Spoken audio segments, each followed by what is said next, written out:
Well, hello there. All right, let me go over this so that you can understand um, how I photograph books and get it kind of ready while it's in my inventory to be shipped out. So, I got a new friend, and he's trying to get into the book biz on eBay. And so, let me share a few tips with you to help you. I sell a variety of things, mostly clothing. But when clothes are slow, you got to try to sell something else. You know what I mean? It's sort of like being the pretzel guy in the corner. If all you sell is pretzels and nobody's buying, then you got to try to sell beverages. You try something a little different. Um, that way, somebody's always buying. But anyway, so I have a lot of books from auction storages, and I want to run them out because some books can be worth quite a bit of money, especially if they have a signature in them. And if they don't have a scan code on the back, that's going to be your first clue of it's probably worth some pretty good money.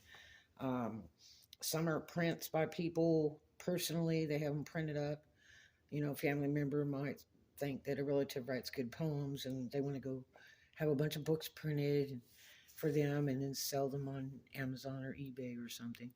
Um, so you never know. Um, but generally, when it doesn't have a UPC scan on the back, a code, like you see in the grocery store on the back of, an item like this, that code, then it's maybe very, very old. That's another thought. So you have to know how to research. And you don't just research on eBay. eBay, you got the bottom of the barrel bottom feeders, crack sailors that are just trying to get enough money to buy their dope. They're going to list stuff for 10 cents on the dollar, like the crack sale, because they don't know better. And you have to look at the market rate. I use Google Lens. I will look on eBay on the solds and what's listed. And then there's an app that's free and free to use at Play Store called Book Scout, like Boy Scout, Book Scout. Um, Not like the record one that they've got, that as soon as you download it, then they want you to pay to get the higher end so that you can look at anything because you only get to look about two records to research, and then after that, they want you to buy in. And I mean, you got to watch your costs. Yeah, it's tax write off because it helps you sell, but the better for you stuff, the better you're going to be. But you've got to research the market. One of the better ones, if you want to pay for something, is get a subscription to WorthPoint. Download the app to your phone and use WorthPoint for just everything so you could price it. That is the very best. It's better than Terapeak. It's better than everything. But anyway, so um, as you're going to miss out on money, and when you research, you want to do it for the United States and buy it now. Otherwise, you're going to get all the auction prices, which a lot of auctions will go out for $1 because nobody's bidding this week. Two, you're going to get the overseas prices and all that other stuff. And if you're in the United States, you sure don't want to be researching what's happening in England or Germany or the Philippines. You search for USA sales.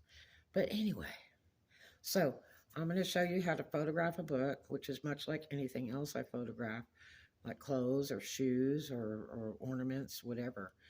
The biggest thing is for them to see how big it is. Years ago, in the beginning, when I first started on eBay around 2000, 2001, we used to put a quarter in the ad, and we'd set a quarter down there, and that way you could see kind of an idea, and then people would get mad and give you a negative because you didn't send the quarter with the item because that's what was in the picture. Don't put anything in the picture unless it goes with the item or obviously doesn't go with the item, like a ruler or something, showing measurement, because they'll tag you on it. And way back on the Amazon eBay days in the early 2000s, they wanted you to have an all white background or all black background, or they would throw your ad off. Yep, they would throw your ad off, and it was like a violation. Today, the gray is the better thing. This is a medium gray. That's a bed sheet from Walmart for like $3, brand new. These are pads that I bought in a set of 4, uh, and they were floor pads. You see, they're jigsaw puzzle pads. These sides will come off on here, and I got those for like $9 at Harbor Freight, and so I can stand up a clothing rack or anything on here. I can clean shoes and boots on here, do all kinds of stuff, and it's bigger than the little table it's sitting on. It's on a TV dinner fold-up table from Walmart. And this one I got out of a storage auction, so it came with a storage auction, but you can buy those at Walmart, less than $20. And every time I'll do a yard sale, I'll have that little table out there, and they want to buy it all day long. And it's like, no, because see, it folds up, so it's really handy. Anyway, so I'll take the book, I'll wipe the book down, let it dry overnight, because you're going to try to get smoke off of it or whatever. And wipe it down on the edges and the outside. This is a shiny, glossy cover, so it can take damp. And wipe it down real good and let it dry overnight. And then I flip through it and look, like you want to see if there's a signature, you know, and all this kind of stuff. So anyway, let's start here. Here's a book. Gray background, okay? Let's move this up. It is the hair. I use a tripod, so it's real steady. And I'll take a shot like this with no stuff in the picture. And I don't adjust my pictures. And rarely do I even crop them, because it's too much work. You don't have time for all that. Listing, everybody hates listing. I don't know anybody that likes to list. It takes absolutely forever. So I take a picture, watch, you know, like you got to watch your glare. So I tilt this a little bit. I'm in fluorescent lighting, so it turns things green.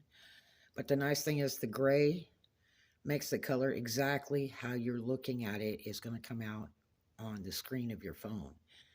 I bought a high-dollar camera years ago to photograph because I needed to get zoomed in to jewelry and fine points and all that. And today our phone cameras are just as good. Unless you use an iPhone, then it reverses everything and everything comes up backwards. So I'll take a picture like that. Then I'll take a picture like this with my number. See, I got a little number I write on a sticker, because that's going to go on my bag for my inventory and in my ad. So I pull the right item. So I take that picture. Then I'm going to use a ruler or a yardstick. All I need is a ruler for this. I don't need a big long yardstick. I'm going to stand it up here, take a picture of this, okay? Right here. There you go. There's a picture. Then I'm going to take this book. I'm going to turn it around. Take a picture. Okay? Then I'm going to take this book and I'm going to lay it down. I'm going to put this ruler here. Actually, let's do it this way, so the spiral binder doesn't get in the way. Take a picture. And you run it, you know, that way the people can see, you know, how thick the book is, how tall the book is. Don't worry about the other dimension. That's good enough. You got the biggest, tallest dimension. There it is. Then you're going to go through and you want to make sure to see exactly when the print is, so get a magnifying glass. This is a fishing lure thing for making fishing lures. And I use it for jewelry and for looking at fine print and books and stuff. And so I can make sure to put the right date in. Okay? The first thing you want to is look in the book. See if there's a signature of the author or if it's been a gift. This one's obviously a gift. It's dated 1985 from this lady. So that gave it to somebody. And so take a picture of the book open and take a picture of this. So they know, well, that's on the front cover. Okay? Then you want to go in. Here's your copyright right here. Okay? You want to zoom into that real good. Make sure that it's the last date. Because sometimes it'll say copyright 1973. Then it comes way down here and says 2002. So whatever the latest date is, you need to get all that in the picture. and read it with your little thing to make sure, because that's what you're going to write in your ad too. Okay? But take a picture of that. All right? Then you're going to go through here and take the middle of the book and take a picture of these pages. Now you can also point. Here's a little bit of staining here. You can point to it and also put that in your description. So there's some light brown staining. Check pictures. And then flip through it. See if there's any money. I know people that used to hide money in books all the time. There's some writing. You take a picture of that. You know, this one's actually got some more stuff in the back, like another recipe. A whole bunch of writing. Like here's one in pencil. You take a picture of that. You take a picture of this back page. And then also put that in your description. So there is some personal writings within the book. That way you don't get tagged when they decide they want to return it or get it free from you because your ad is wrong. Because you didn't tell them about it. Some people read the ad, some people only look at the pictures, so make sure it's in both places. And then, I don't even put how many pages are in it. I'm just doing it that way. Okay, then, you got your pictures. That's all you need.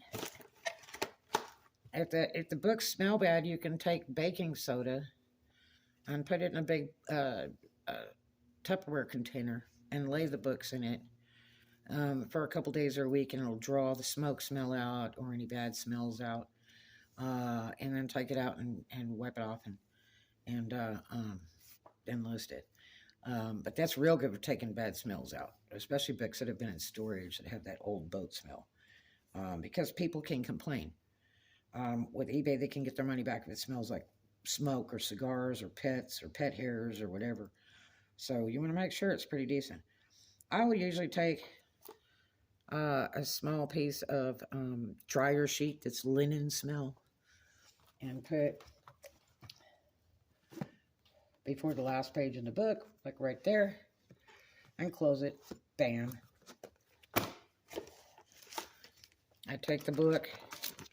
I use Walmart bags. You get them in bulk, dirt cheap, like $4 for like 80 or 100. This is a 1 gallon size. This also has a fold out fit to it,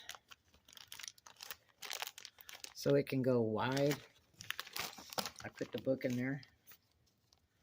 I try to put it in the way that it won't scuff. I love to have it sideways like this if it won't scuff, but so I can read like the label of the book. But you know, you want to try to keep it so when they take it out of the bag, when they get it, they're not going to scuff it either and then blame it on you.